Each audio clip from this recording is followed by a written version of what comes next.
Welcome back, you're watching Overdrive. The Royal Enfield Shotgun 650 is a new promise by the brand. It is a power cruiser that the brand has never attempted before. So does it deliver on the promise? Let's find out. Royal Enfield dropped a surprise at the 2023 Rider Mania event in Goa, the Shotgun 650. It's a sportier take on the Super Meteor 650. Yes, it looks sportier, but it's still a cruiser at heart. So what better place to ride it and try it out than the country that loves the quintessential bouquet of cruisers, America. And here's what we are going to do now. Ride it on the road in the twisties and find out if it's better than the Super Meteor. Also, US is a big market for Royal Enfield's 650 range, and it's got the smooth roads that you would want to test a bike like this, which has such little suspension travel. So before we get to what's new, let's address the elephant in the room, the ride quality. Now, one of the biggest concerns that we've had with the Super Meteor 650 has been, of course, that stiff ride, especially at the rear, because there's very little suspension travel available with that cruiser form factor.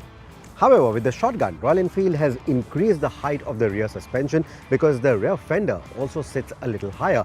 That liberates about 8 to 9 millimeters of extra suspension travel, extra wheel travel, etc. Now, what that has translated into is a slightly suppler ride, especially from the rear suspension.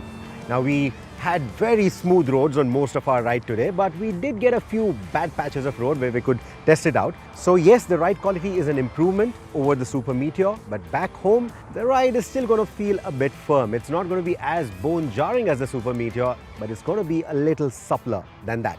Now, can you retrofit the suspension to the Super Meteor? Well, not really. You can do a few modifications because you see the problem with the Super Meteor is going to be the fender. It sits very close to the wheel. So if you do manage to fit the suspension on that bike, the wheel is going to keep crashing into the fender. The mounting points for the suspension remain the same though, and even the chassis and engine are carried over from the Super Meteor without much changes. And yet, the ergonomics are different. Now, RE has dropped the handlebar a little bit. They've gone with an 18-inch front, 17-inch rear. The front forks have been lowered, the rear suspension has been raised, and then you also have a slightly tucked-in rake angle. So what that gives you is a more aggressive, a more sporty riding posture. In relative terms, of course, it's still not going to be as committed as something like the Continental GT.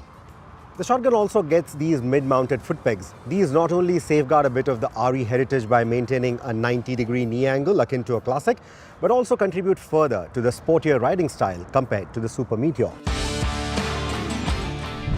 Riding through the winding roads near Mulholland and the Angeles Crest, the more aggressive posture translated into an engaging and dynamic riding experience. The Shotgun immediately feels sharper than the Super Meteor, but it's crucial to highlight that there remains a perceptible disconnect between the front and the rear suspension. The rear feels noticeably softer than the front, and on sudden direction changes or switchbacks, the motorcycle seems too flexible.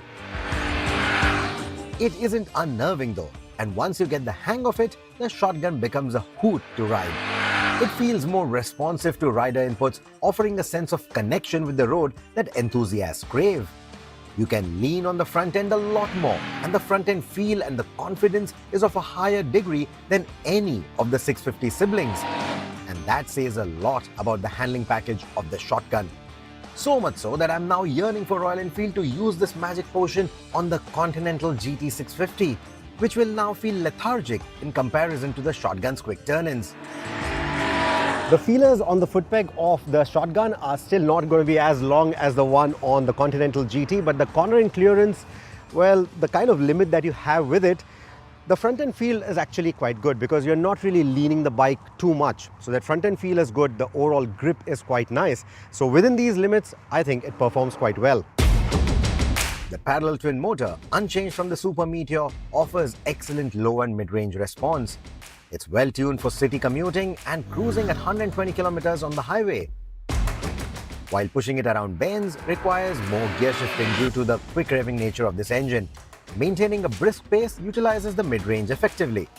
Improved braking manners compared to the first-gen 650 twins adds to the overall experience. shotgun's design has cyberpunk inspiration with a thoughtful blend of heritage and modern design.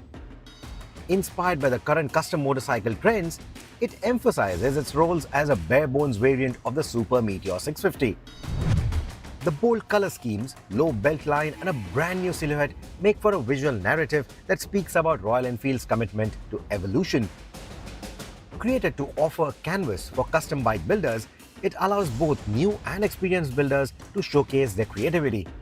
Even if you prefer not to modify the aesthetics, the Shotgun 650 has a distinctive look compared to its siblings.